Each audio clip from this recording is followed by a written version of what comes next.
Udah kelihatan Pak, itunya Pak. Setia Pak. Sudah. Ya. Bismillahirrahmanirrahim. Assalamualaikum warahmatullahi wabarakatuh.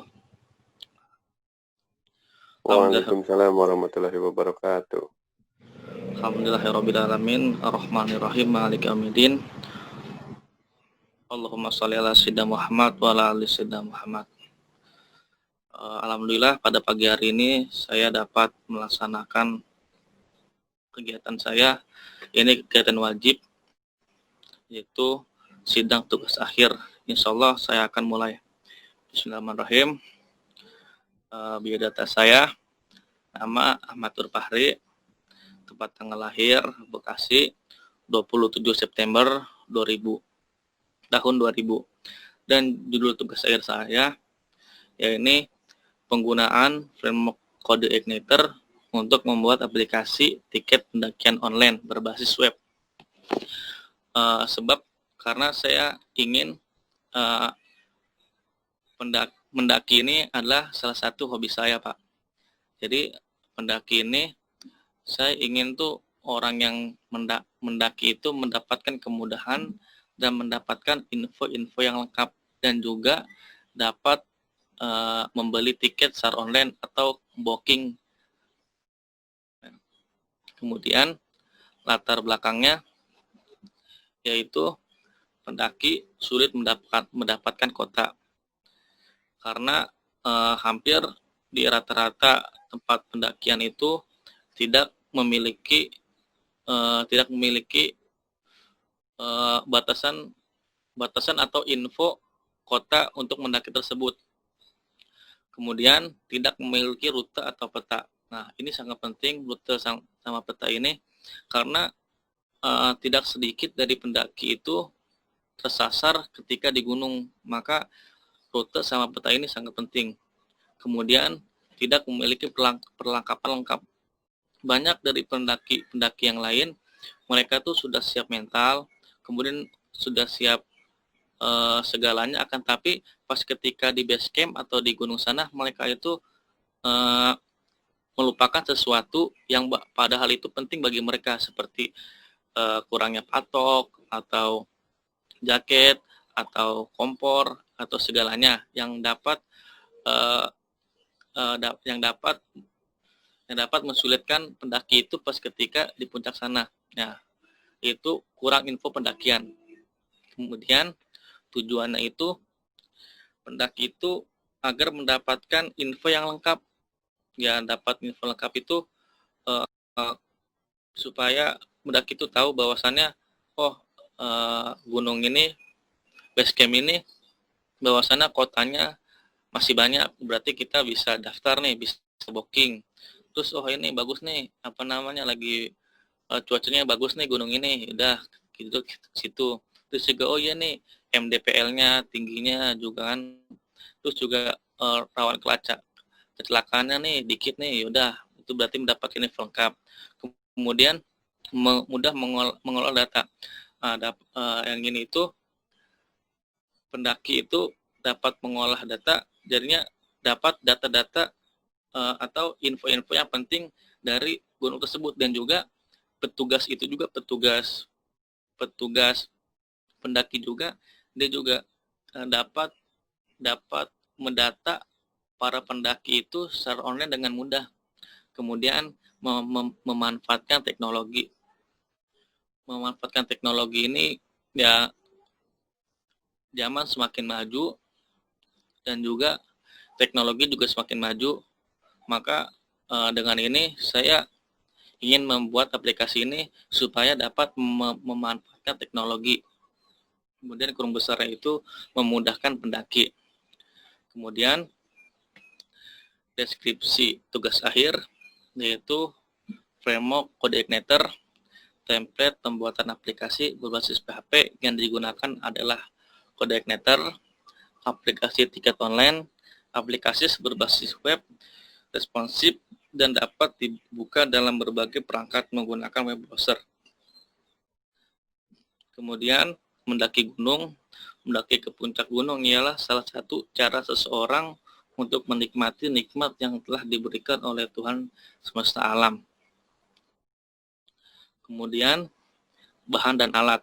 Nah, bahan dan alat ini yang pertama perangkat keras, yaitu yang saya gunakan satu perangkat komputer, yaitu PC Asus harddisk SATA 500 GB UD Blue, CPU iCore 5 4460 320 GHz dan RAM-nya itu 8992 MB DDR 1600 MHz. Kemudian perangkat lunak yang saya gunakan yaitu yang pertama sistem operasi Windows 7. Karena kenapa saya menggunakan Windows 7? Karena menurut saya itu Windows 7 itu agak kecil. Kemudian juga memang saya sudah nyaman dengan Windows 7. Ya mungkin saya memang sudah lama menggunakan Windows 7, maka dari itu saya nyaman dengan Windows 7. Kemudian framework CI yang versi 3.2.11.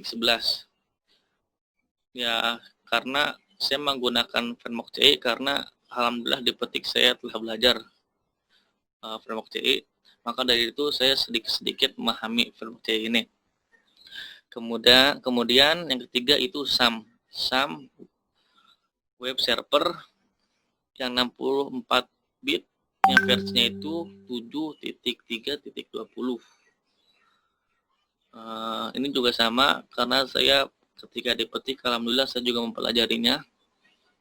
Kemudian saya menggunakan MySQL yang versi 8.0.21. Ya, alhamdulillah juga saya di sana baru belajar MySQL yang baru saya pahami. Kemudian yang kelima itu text editornya saya menggunakan Sublime Text yang versi 3.2. Kenapa saya menggunakan Sublime Text? Karena ya alhamdulillah di sana juga saya Sublime Text, dan Sublime Text juga sangat mudah dipahami. Kemudian skema pengerjaan tugas akhir. Yang pertama planning. Alhamdulillah saya telah melaksanakan ada planning dari jauh-jauh hari. Kemudian penyiapan bahan dan alat. Alhamdulillah di sana juga sudah tersedia alat dan bahan-bahannya seperti software dan hardware-nya. Kemudian pembuatan flowchart. Alhamdulillah saya juga telah pembuatan flowchart. Kemudian penyusunan ERD diagram, alhamdulillah juga saya telah membuat ERD diagram juga. Setelah itu skema pengerjaan, yaitu pembuatan mockup, kemudian pembuatan aplikasi, setelah itu testing, dan yang terakhir publishing. Kemudian ini masa tugas akhir. Yang pertama analisa masalah. Yaitu pada bulan April, minggu pertama dan minggu kedua. Tentuan judul, yaitu bulan April pada minggu kedua dan minggu ketiga. Kemudian penyiapan alat dan bahan, itu bulan April minggu keempat. Kemudian pengerjaan proyek TA, itu di bulan Mei, minggu ke-1 dan minggu ketiga. Minggu ke-1 dan minggu ke-1 sampai minggu ketiga. Kemudian pembuatan laporan TA, yaitu pada bulan April minggu keempat sampai bulan Juni minggu pertama. Kemudian pembuatan slide TA itu pada bulan Juni minggu kedua. Kemudian bimbingan tugas akhir atau TA itu pada bulan April minggu kedua sampai bulan Juni minggu ketiga. Kemudian TA selesai pada bulan Juni minggu keempat. Kemudian pencapaian tugas akhir, yang pertama itu planning, alhamdulillah.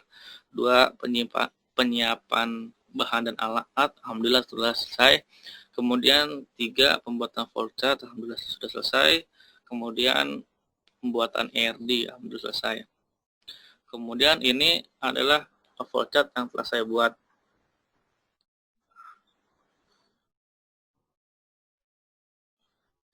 Pertama itu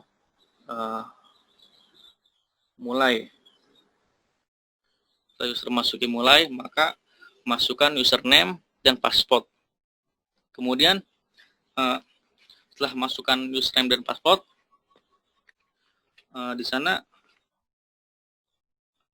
ada simbol indication, yaitu username dan password benar. Jika benar, maka akan lanjut ke halaman depan, dan jika salah, maka dia akan balik ke masukkan user dan password. Kemudian setelah di halaman depan, maka kita akan ada pilihan, itu yang pertama logout, langsung selesai, atau lihat info gunung. Nah, di sini ketika info gunung itu akan dijelaskan atau beberapa materi-materi gunung yang tingginya berapa mdpl, cuacanya bagus, terus apa yang booking telah berapa orang di sana. Kemudian setelah itu booking pendaftaran. Setelah halaman depan ada pilihan juga booking pendaftaran, booking pendakian. Setelah di booking pendakian ini, di sini tuh ada booking pendakian, isi identitas, kemudian isi identitas, dan juga penyewaan barang atau ada jasa barang di sana. Kemudian setelah booking pendakian, maka kita akan diarahkan ke atur tanggal dan lama pendakian. Setelah kita atur tanggal dan lama pendakian, maka kita akan diarahkan ke pesan tiket dan bayar uang muka di sana. Pesan tiket dan bayar uang muka. Setelah kita diarahkan di sana, kita telah bayar, maka kita akan mendapatkan kode booking. Nah, di sini setelah mendapatkan kode booking, kita akan lihat data booking. Nah, di sana atau kita akan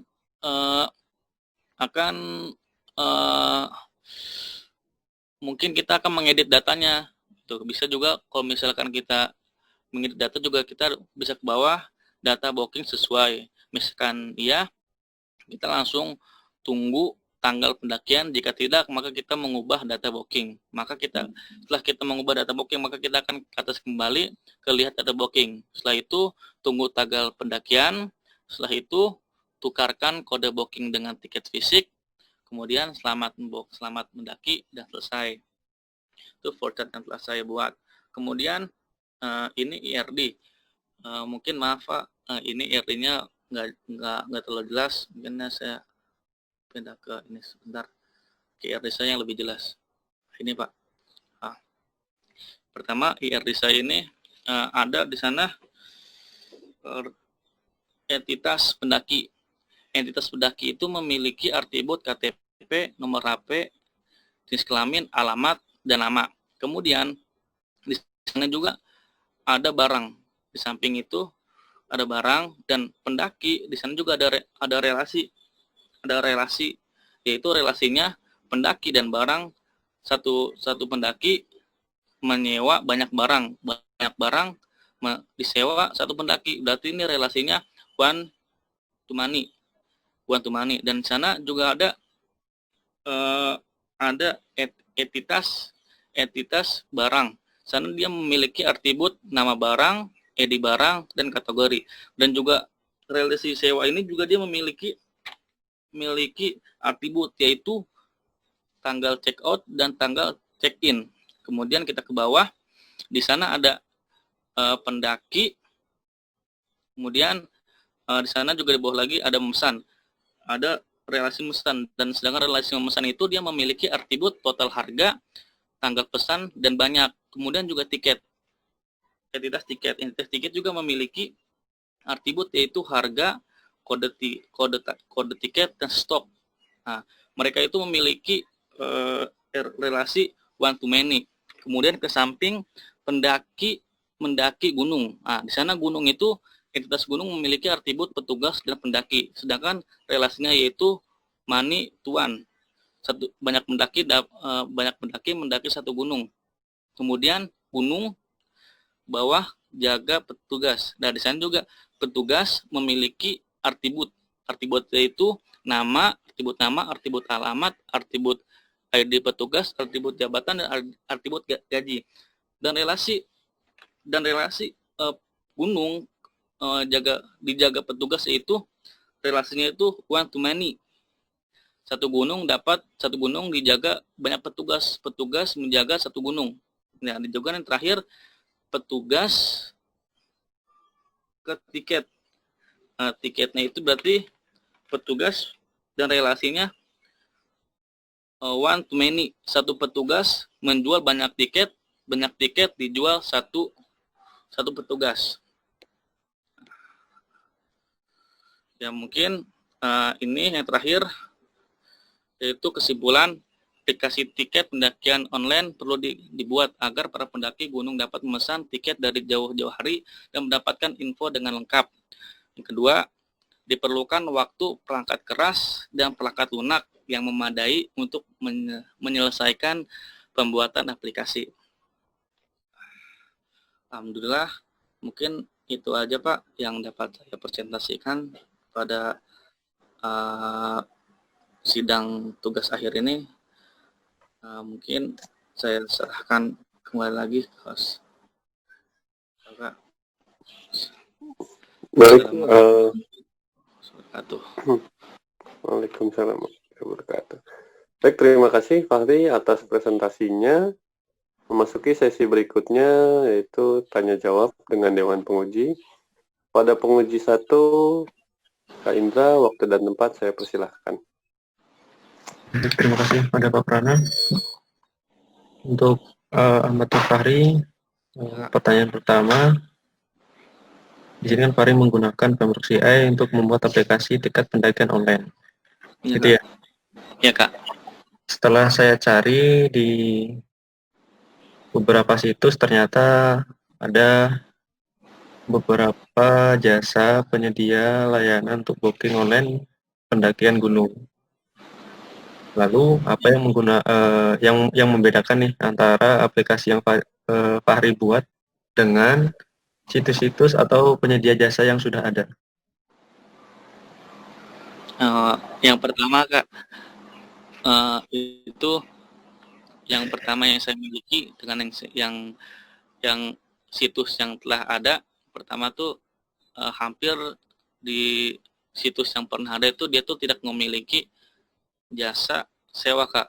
Mungkin ada, tapi beda situs Kak. Jadinya pendakian Gunung Merbabu udah khusus gitu, hanya pendakian saja, tapi tidak ada sewa Kak. Nanti sewanya beda lagi Kak. Jadinya ada jasa sewa Gunung Merbabu itu beda lagi Kak, beda webnya. Nah kan kalau saya alhamdulillah satu nih, tiketnya ada, terus jasa online, jasa sewanya juga ada. Kemudian saya juga di sini menyediakan tiket rute Kak, rute atau peta Kak, karena hampir dari seluruh gunung itu jasa ini situsnya ini hampir rata-rata mereka tuh tidak menyediakan rute atau tiket Kak. Sedangkan rute dan atau tiket itu merupakan salah satu penting Kak. Penting agar pendaki itu tidak tersesat atau terjadi apa yang tidak sesuai dengan keinginan Kak. Maka dari itu saya sini telah menyediakan salah satu rute dan peta supaya pendaki ini tidak tersesat Kak ketika di gunung sana Kak. Oke. Terus kalau di beberapa situs kan dia emang fokus ya, misal hanya pendakian Gunung Semeru saja, lalu Gunung Bromo, misal Gunung Bromo saja. Nah ini Fahri, untuk aplikasi ini apakah menampung seluruh gunung di Indonesia atau hanya fokus di satu gunung saja? Ini saya untuk saat ini, untuk yang ini Kak, satu gunung saja Kak, fokus Kak. Di mana? Apa nama gunungnya? Gunung Gede Kak. Gunung Gede. Iya Kak. Ya, berarti kalau Fahri fokus di Gunung Gede, berarti judulnya ditambahkan itu tiket pendakian online di Gunung Gede gitu misalnya. Jadi biar lebih detail, artinya lebih fokus ke Gunung Gedenya.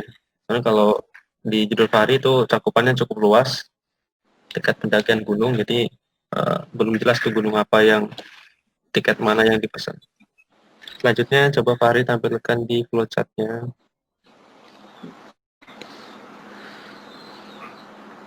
Ya kak. Halo Fahri. Ya kak, ya kak. Halo kak. Oke, di sini. Coba turun ke bawah. Agak di zoom coba.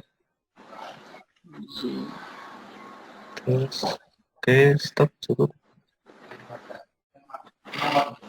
Stick dulu. Oke. Di sini terdapat lambang apa namanya nih? Kalau di kalimat selamat pendaki lambang jajar genjang ya atau apa nih? Selamat mendaki. Yang Ya. selesai kak itu. Yang selesai kak. Oke. Kenapa Fahri menggunakan lambang ini? Yang selesai bukan kak? Enggak, sebenarnya fungsi lambang yang jajar genjang ini apa? Kalau dalam konteks flowchart. Oh yang itu, yang simbol manual kak. Oh, berarti simbol manual ya? Enggak, itu tuh fungsinya itu untuk mengelola yang bukan di dalam komputer kak. Oke. Terus di bawah sini, di bagian kotak ubah data booking, Rafli tadi ini terdapat 2 anak panah nih. Sebenarnya kalau ketika kita sudah berada di proses ubah data booking, ini akan diarahkan kepada proses lihat data booking atau batalkan pemesanan. Soalnya di sini ada 2 panah nih. Oh, ini kak, dilihat data booking itu nanti kita tuh bakal tampilin kak. Yang pertama, kita mau batalin kan nih apa namanya bookingnya. Misalnya kita batal, berarti nanti kita ke arah kiri kak, yang gambar belah ketupat kak. Itu misalnya kita batal, yakin ya mau batal, yakin. Kalau yakin berarti ke bawah ya, batal berarti nanti lihat data booking berarti kita hapus. Misalkan tidak, maka kita naik ke atas lagi kak. Nah, itu lagi kak. Ke situ. Mungkin untuk lain kali ketika membuat sebuah flowchart agak diperjelas ya untuk penggunaan arah panahnya. Jadi biar lebih enak dibaca. Soalnya kalau kayak gini agak bingung bacanya gitu ya. Ya baik kak. Maaf kak. Terus ke IRD coba. Oh maaf kak. Ini ada nih. Aja lagi. Yang lebih jelas kak. Oke. Coba tadi cara baca IRD dari tabel barang ke tabel pendaki tadi gimana? Dari barang ke pendaki.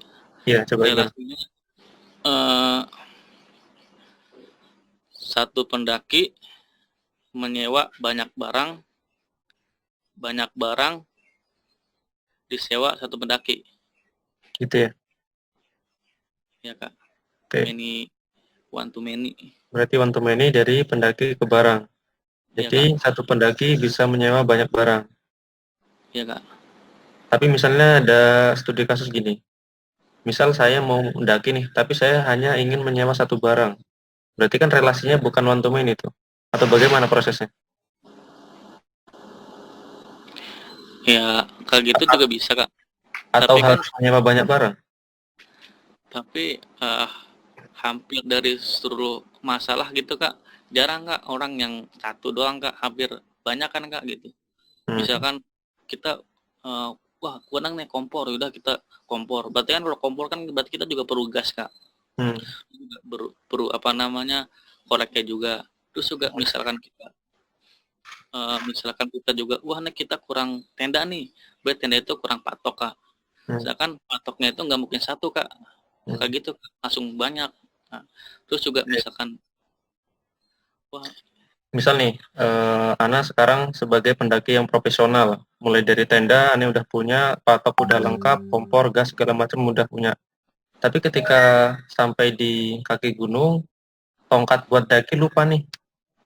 Ana pengen pinjem ataupun sewa hanya satu tongkat. Itu gimana? kalau tenda tuh satu paket kak, ada tongkat, ada patok gitu kak pasti kak, dan juga pasti dikasih tali kak, patok juga, tenda tongkatnya juga nggak satu kak, pasti dua kak. Kan nyambung kak.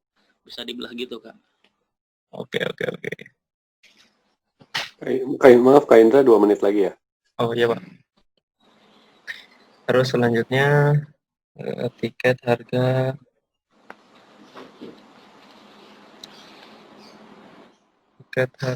petugas. Oke, mungkin cukup dari saya Pak Prana. Baik, terima kasih Kak Indra. Pada penguji 2, Kak Ridwan, saya persilahkan. Oke, baik. Fahri, bisa dengar ya? Iya Kak.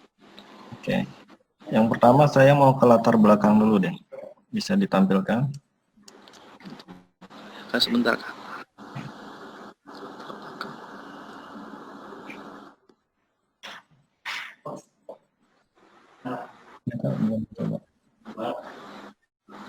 Iya Kak. Oke. Di sini ada latar belakang, ada 3 yang melatar belakangi pembuatan aplikasi ini, kalau tidak salah seperti itu ya. Iya Kak. Pertama, sulit mendapatkan kuota, tidak memiliki rute peta, tidak memiliki perlengkapan yang lengkap. Nah, biasanya kita membangun aplikasi itu untuk memecahkan suatu masalah yang ada. Nah, kemudian apakah aplikasi yang Fahri buat ini sudah bisa memecahkan 3 hal tersebut yang tadi Fahri jelaskan? Iya Kak. Sulit mendapatkan kuota, apakah sudah teratasi?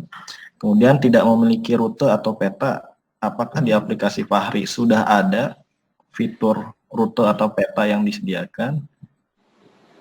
Kemudian juga perlengkapan yang perlu dilengkapi, gimana Pak? Nah, alhamdulillah Kak, kalau permasalahan ini di situs saya ini alhamdulillah sudah teratasi Kak. Ya. Gimana tuh? Yang mana yang teratasi? Sulit mendapatkan kuota? Di sini ada Kak, maaf Kak, ke bawah sebentar Kak. Ke di flowchartnya kan ada di flowchart. Iya, coba ditampilkan. Nanti,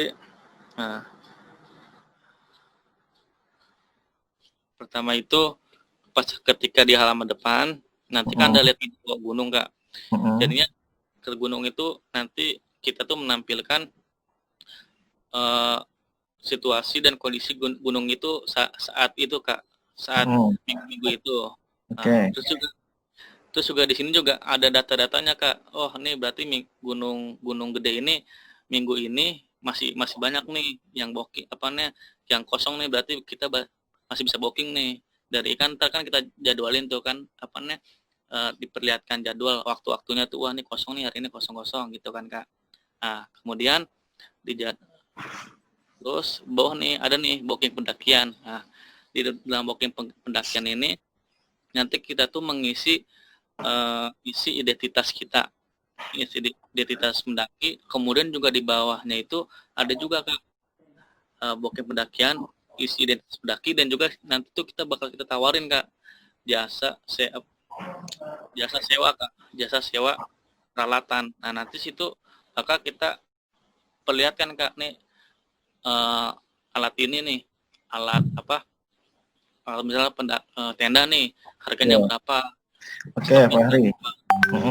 Poin 1, sulit mendapatkan kuota. Oke, selesai karena kita sudah booking dan dapat info di awal.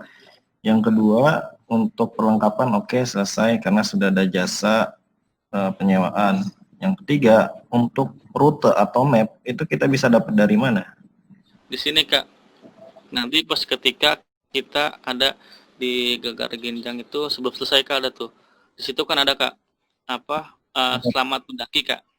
Iya, selamat mendaki. Nah, nanti di situ Kak.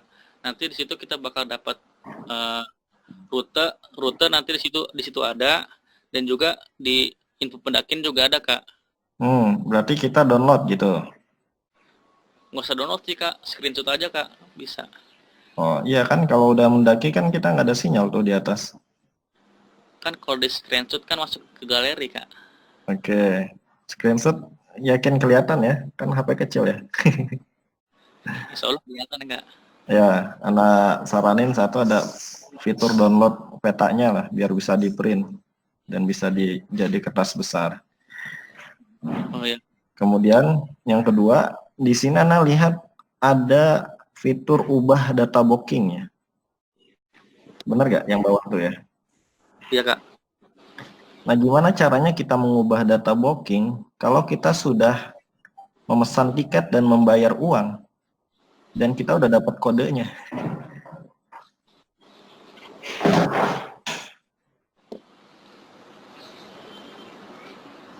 Gimana caranya, Mari? Ya Kak. Maaf Kak, gimana Kak? Ya, kita kan sudah pesan tiket tuh, kemudian udah bayar uang muka, kemudian kita dapat kode booking. Iya Kak. Kita udah booking artinya. Kemudian tiba-tiba kita mau ubah data booking. Nah, gimana itu caranya tuh? Oh, Alurnya itu gimana? udah booking. Di sini Kak. Mm-mm.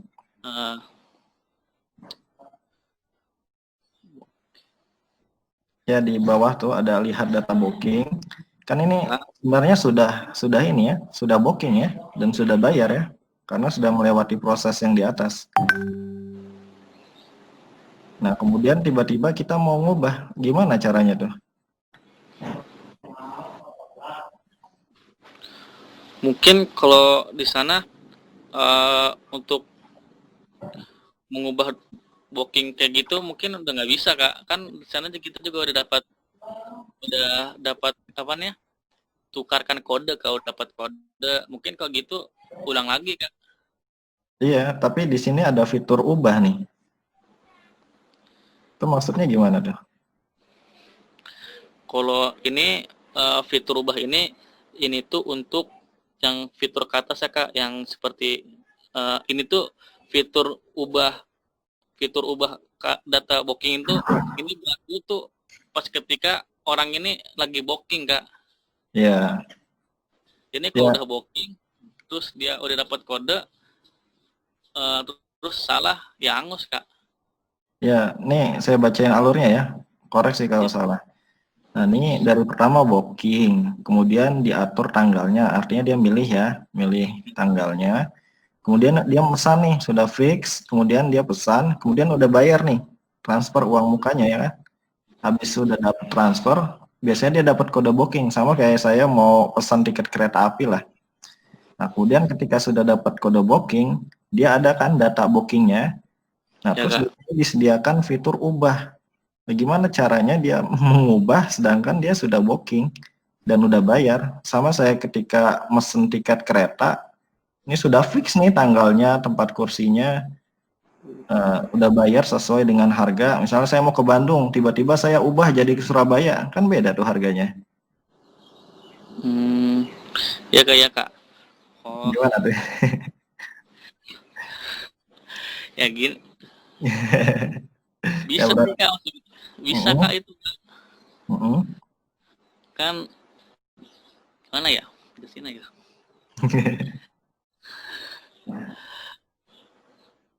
Kan di sana kan lihat data booking Kak ya. Ya, betul. Booking kan. Jadinya data booking itu kan semuanya kita tuh dapat kode ya Kak ya.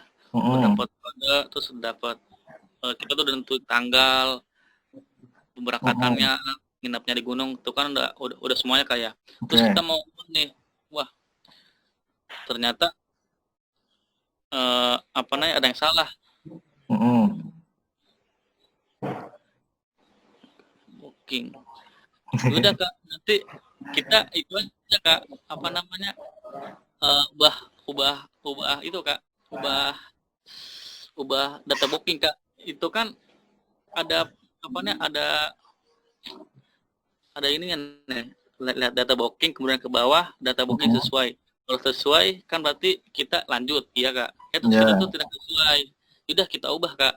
Pas ketika kita ubah ternyata yang salah itu kita tuh apa namanya tanggalnya. Jadi berarti pas ketika kita ubah kita lihat data booking maka apa kode mungkin yang dimaksud ke Ridwan kodenya ya Kak, mungkin pas ketika itu kodenya juga berubah Kak, karena kodenya itu di setiap saat itu bakal berubah Kak. Oke, itu kalau kasus kondisi yang diubah tidak merubah harga. Kalau merubah harga merubah harga. Misalnya, misal ya, saya Iya, Kak. mau ke Gunung Salak. Salah, ternyata saya mau ke Gunung Gede, tetangganya. Diubah tuh. Kan beda harganya, misalnya gitu. Kak, maaf Kak, ini kan web anak kan situsnya kan buat itu doang Kak, buat Gunung Gede doang Kak, nggak buat umum Kak. Oh, ada tulisan buat Gunung Gede doang ya di sini. Enggak. Ya, oke.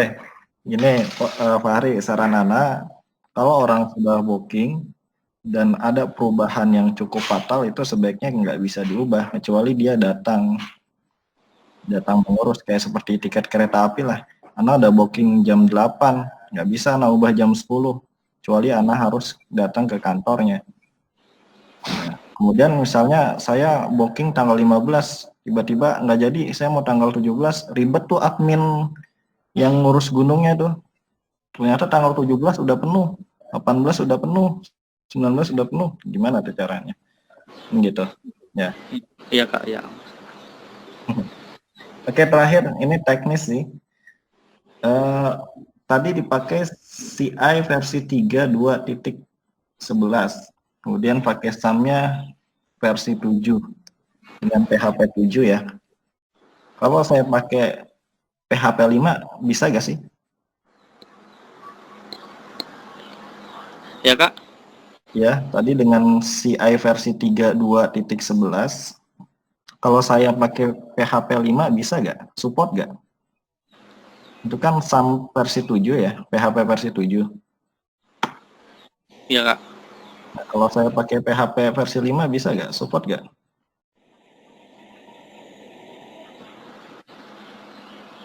Enggak Kak. Nggak support.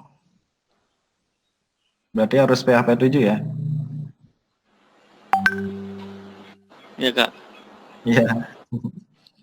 Yakin?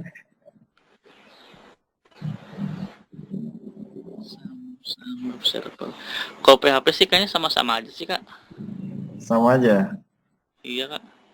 Mungkin Oke. kalau misal saya pergi itu paling beda-beda dikit doang sih Kak. Soalnya yang Anda tahu, kalau CI 4 itu harus PHP 7 ya. Tapi kalau CI 3 itu bisa lah, masih bisa lah untuk PHP 5. Seperti itu sih, Fahri. Iya Kak. Itu cukup dari saya. Saya kembalikan ke Mas Prana. Terima kasih. Baik, terima kasih Kak Ridwan.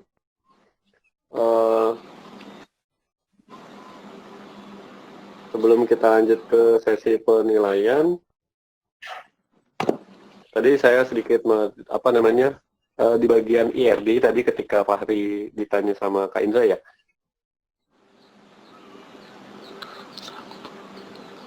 Oh, ya Kak. Maaf Kak. Yang di bagian barang sama pendaki. Ya Kak. Betul ya?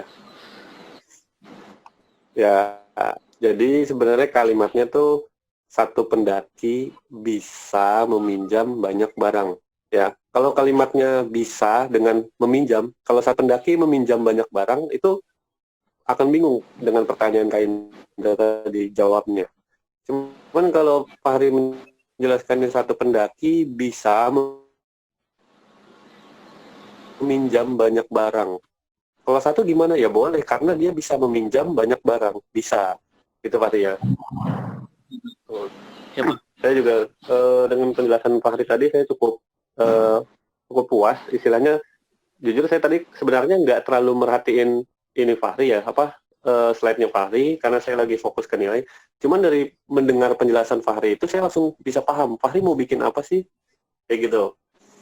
Itu saya langsung paham di situ. Nah istilahnya jadi menurut saya Fahri memang dari segi penjelasannya sudah cukup baik. Baik, langsung ke poin penilaian saja. Fahri tolong didengarkan baik-baik ya. Ya Kak. Dari saya, Fahri mendapatkan nilai sebesar 79,45. Kemudian dari Kak Indra, Fahri mendapatkan nilai sebesar 67,05. Ya. Kemudian dari Kak Ridwan, Fahri mendapatkan nilai sebesar 67,15. Jadi nilai akhirnya Fahri mendapatkan nilai sebesar 71,22 dengan huruf B dengan keterangan baik. Sudah cukup jelas, Fahri? Perlu diulang? Ya Kak. Ya, gak usah Kak. Jelas Pak. Oke, kalau begitu dengan demikian sidang ini saya tutup. Wassalamualaikum warahmatullahi wabarakatuh. Waalaikumsalam. Fahri dipersilahkan meninggalkan ruang sidang. Ya Kak. Terima kasih Pak.